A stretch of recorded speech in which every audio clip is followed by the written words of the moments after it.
सुप्रभात बच्चों, मैं आपकी हिंदी की अध्यापिका आपका हिंदी की कक्षा में स्वागत करती हूँ।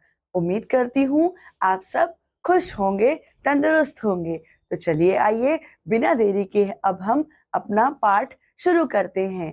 तो आज का पाठ है हमारा पाठ 7, आपस में लड़ो मत। अब बच्चों, लड़ना तो बहुत बुरी बात है। क्या हमें हमेशा लड़ना चाहिए या प्यार से रहना चाहिए? प्यार से रहना चाहिए, क्योंकि लड़ने से केवल और केवल नुकसान होता है, हमारा फायदा कभी नहीं होता है। तो चलिए आइए जानते हैं इस कहानी में क्या है। तो इसका परिचय इस प्रकार है।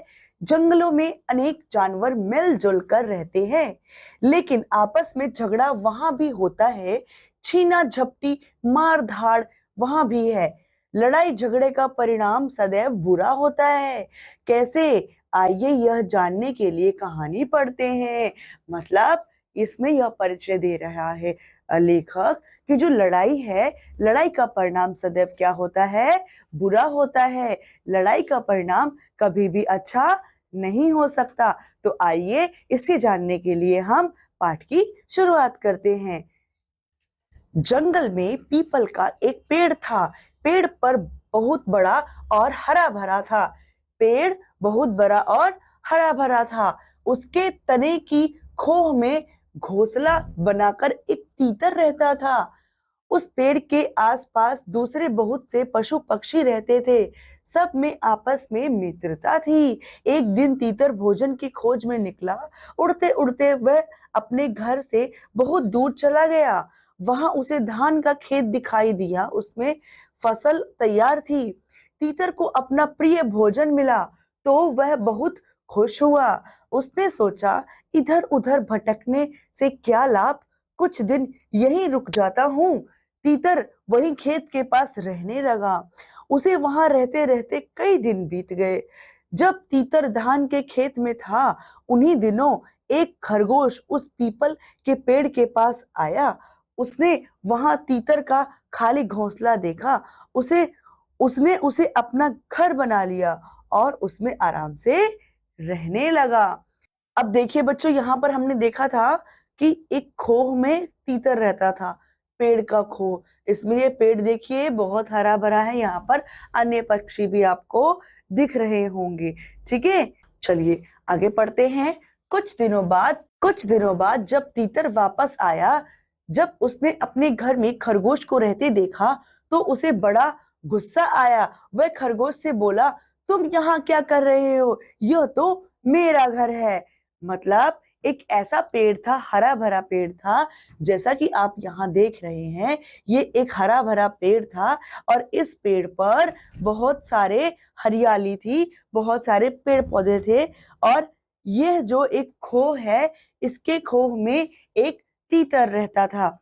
एक दिन वह सारे जो पक्षी थे जंगल के, सभी कैसे रहते थे? मित्रता से रहते थे। आपस में सब में बहुत ज्यादा प्यार था। फिर क्या था? जो सारे पशु पक्षी थे, सब आपस में बहुत प्यार से रहते थे। भोजन की खोज में क्या था? एक दिन तीतर निकला। अब उसे उड़ते उड़ते दूर जाकर एक धान का खेत दिखाई दिया। उसने सोचा कि चलो आज धान का भोजन किया जाए। फिर वह गया वहां खेत पर। उसने धान भर पेट धान खाया, क्योंकि उसे उसका मनपसंद भोजन मिला। तो उसने सोचा, चलो कुछ दिन के लिए अब हम यहीं रुक जाते हैं। फिर क्या था? उसे वहां रहते रहते कई दिन बीत गए। उसने अपना घोंसला भी बना लिया। फिर जब तीतर वहां गया, तो वहां से जब तीतर चला गया, तब वहां एक खरगोश, पास ही में कौन था? एक पीपल के पेड़ के पास एक खरगोश खरगोश भी आया वहां पर। ठीक है, वहां पर पास में क्या था? एक पीपल का पेड़ था। वहां से कौन आया? खरगोश आया। फिर उसने क्या देखा? तीतर का एक वो खाली घोंसला देखा। इसमें उसने क्या किया? वह रहने लगा। ठीक है, उसने उसको अपना घोंसला यानी कि अपना घर बना लिया। कुछ दिनों बाद क्या होता है फिर बच्चों? फिर तीतर वापस आता है। जब उसने अपने घर में खरगोश को रहते हुए देखा तो उसे बड़ा ही गुस्सा आया। वह गुस्से में बोला, तुम यहाँ क्या कर रहे हो? ठीक है, यह तो मेरा घर है। फिर क्या होता है बच्चों, देखते हैं। होगा। यह सुनकर खरगोश को भी गुस्सा आ गया। वह बोला, तुम्हारा घर? यह कभी तुम्हारा घर रहा होगा, लेकिन अब तो यह मेरा घर है। मैं तो पिछले कई दिनों से इसमें रह रहा हूँ। मैंने तो तुम्हें पहले कभी यहाँ नहीं देखा। अब क्या होता है, तीतर की बात सुन करके खरगोश को भी गुस्सा आ जाता है। वह कहता है, यह होगा तुम्हारा घर, अब तो यह मेरा घर है। यहाँ मैं कई दिनों से रह रहा हूँ और तुमको तो यहाँ मैंने पहले कभी देखा नहीं, तो यह मेरा घर है। देखते हैं आगे क्या होता है। तीतर ने कहा, यह घर मैंने बनाया है। मैं बहुत दिनों से इसमें रह रहा था, किंतु मैं कुछ दिनों के लिए कहीं चला गया था। तुम्हें मेरी बात पर विश्वास ना हो तो किसी से भी पूछ लो। खरगोश बोला, मैं क्यों पूछूं? मैं तो जब यहाँ आया तब बिल्कुल खाली पड़ा था। मैंने इसमें रहना शुरू कर दिया। अब यह मेरा घर है, मैं इसे खाली नहीं करूंगा। फिर क्या था, तीतर ने कहा, यह मेरा घर है। मैं यहाँ पर घोंसला बना के गया था और यहाँ रहता था। अगर तुम्हें विश्वास नहीं है तो यहाँ पर किसी से भी पूछ लो। फिर खरगोश बोलता है कि मैं क्यों किसी से पूछूं?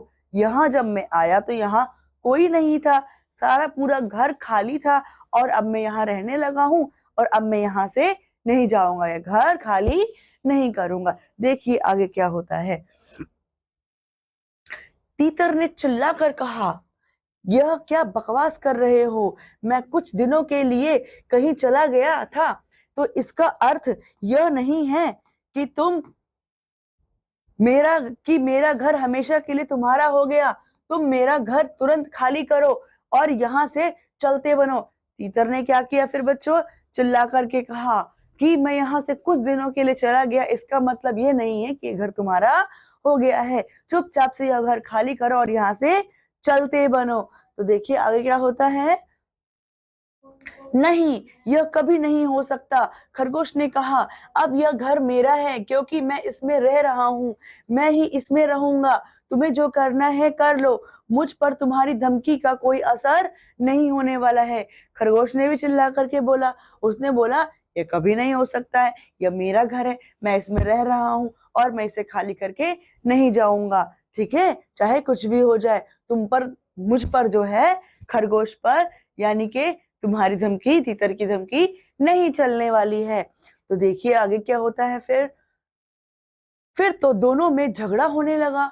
शोर सुनकर कई पशु पक्षी वहां आ गए। उन्होंने तीतर और खरगोश की बातें सुनी, लेकिन वे यह नहीं तय कर पाए कि घर पर किसका अधिकार होना चाहिए। मतलब यह लड़ाई सुनकर के आसपास के सारे पक्षी जो है वो आ गए, लेकिन वह यह निर्णय नहीं कर पा रहे थे कि कौन सही है कौन गलत है, मतलब किसका अधिकार घर पर होना चाहिए, यह वे नहीं निर्णय कर पा रहे थे।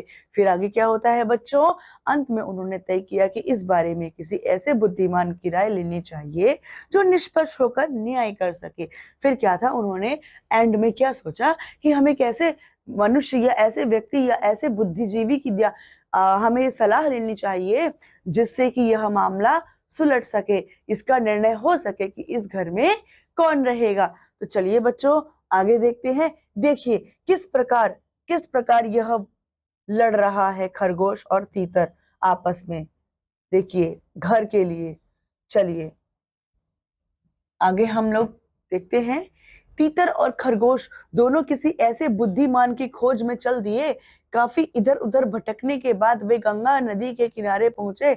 वहां उन्हें एक बिल्ला दिखाई दिया। उसे देखकर दोनों रुक गए। वे जानते थे कि वह उन दोनों के लिए खतरनाक है। बिल्ला बहुत चालाक था। तीतर और खरगोश को आते देखकर उसने झट आंखें बंद कर ली। तीतर और खरगोश ने ऐसा भोला बिल्ला पहली बार देखा था। उन्हें बड़ा आश्चर्य हुआ। फिर उन्होंने सोचा, इधर उधर भटकने से कोई लाभ नहीं है, इस बिल्ले से यही अपना फैसला करा लेते हैं। फिर क्या था, खरगोश और तीतर दोनों निकल पड़े ऐसे बुद्धिमान की खोज में कि हमें ऐसा कोई बुद्धिमान व्यक्ति मिले जिससे हम अपने निर्णय करवा सके कि इस घर में कौन रहने वाला है। फिर क्या था, लेकिन गंगा नदी किनारे जो बिल्ला उन्हें दिखा था, उन्हें पता था कि बिल्ला दोनों के लिए क्या है, खतरनाक है। और बिल्ला भी बहुत चालाक था। उसने उन दोनों को देखा और चुपचाप आंखें बंद कर ली। खरगोश और तीतर को पहली बार ऐसा कोई मासूम और सीधा बिल्ला दिखा था। तो इसके बाद क्या होता है, तीतर और खरगोश दोनों सोचते हैं कि इतना समय व्यर्थ वेस्ट या बर्बाद करने में क्या फायदा, चलो इससे ही बोल करके इससे यही फैसला करवा लेते हैं। तो देखिए बच्चों आगे क्या होता है। खरगोश ने कहा, क्या इससे अपना फैसला कराना ठीक होगा? खरगोश ने पूछा ऐसा तीतर से कि क्या इससे हमें अपना फैसला कराना ठीक होगा? फिर क्या होता है, तीतर बोला, तुम ठीक कह रहे हो, वैसे तो ये हमारा जन्मजात दुश्मन है, लेकिन यह बहुत भला दिखाई पड़ रहा है। तीतर ने बोला, वैसे तो ये हम लोगों का जन्मजात दुश्मन होता है, लेकिन क्या है, ये अभी बहुत हमें सीधा दिखाई दे रहा है। तो देखते हैं क्या होता है आगे। दोनों धीरे धीरे बिल्ले की ओर चले। बिल्ला चुपचाप आंखें बंद करके बैठा रहा। जब वे उसके बिल्कुल पास आ गए तो बिल्ले ने अपनी आंखें खोली। उसने बड़ी प्यार भरी आवाज में कहा, बच्चों डरो मत, मेरे पास आओ, मुझे अपनी समस्या बताओ, शायद मैं उसका कुछ हल बता सकूं। उसकी मीठी बातें सुनकर बिल्ले से अपनी जन्मजात शत्रुता को भूल गए और निडर होकर उसके बिल्कुल पास चले गए। तब बिल्ले ने उन पर छलांग लगाई और दोनों को मारकर खा गया। फिर क्या था देखिए, अब धीरे धीरे दोनों बिल्ले के पास गए। बिल्ले ने हल्की सी आंखें खोली और उनको कहा कि प्यारे बच्चों, आ जाओ, डरो मत, अपनी समस्या मुझे बताओ, ताकि मैं आपकी समस्या का समाधान क्या पता मैं कर दूं, है ना। ये सुनते ही वह जन्मजात शत्रुता बिल्ले के साथ भूल गए और धीरे धीरे प्यार प्यार से उसके पास गए, निडर होकर के। अंत में क्या किया, बिल्ले ने बड़ी बड़ी आंखें खोली, उन दोनों पर झपट्टा मारा, दोनों का शिकार किया और दोनों को मार करके खा गया। तो बच्चों, इस कहानी से हमें क्या सीख मिलती है? तो बच्चों, इस कहानी से हमें क्या समझ में आता है? तो इस कहानी से हमें यह समझ में आता है कि आपस में मिलजुल कर रहना चाहिए। कभी भी झगड़े के निपटारे के लिए किसी तीसरे को नहीं बुलाना चाहिए। यानी कि आपसी विवाद, जो आपसी विवाद होता है बच्चों, आपसी झगड़ा हमेशा सदैव ही विनाशकारी होता है। आपस में यदि हम झगड़ा करते हैं तो विनाश की ओर जाते हैं। अगर हम आपस में मिलजुल कर प्रेम से रहते हैं तो हम सद्गति सद्मार्ग की ओर जाते हैं। हमारी उन्नति होती है, हमारी बड़ाई होती है। लेकिन अगर हम आपस में बिना प्यार के लड़ते हुए रहते हैं तो उस लड़ाई का फायदा हमारे दुश्मन यानी कि तीसरा कोई व्यक्ति जरूर उठाता है और नुकसान लड़ाई करने वाले दोनों पक्षों का होता है। इसीलिए बच्चों, आपस में विवाद से नहीं, लड़ाई से नहीं, प्यार से रहना चाहिए। तो इस पाठ की इस सीख के साथ हम इस कक्षा को यहीं समाप्त करते हैं। अब मैं आपसे अगली कक्षा में मिलती हूँ। तब तक के लिए आपका ध्यान रखिए, पढ़ते रहिए। धन्यवाद।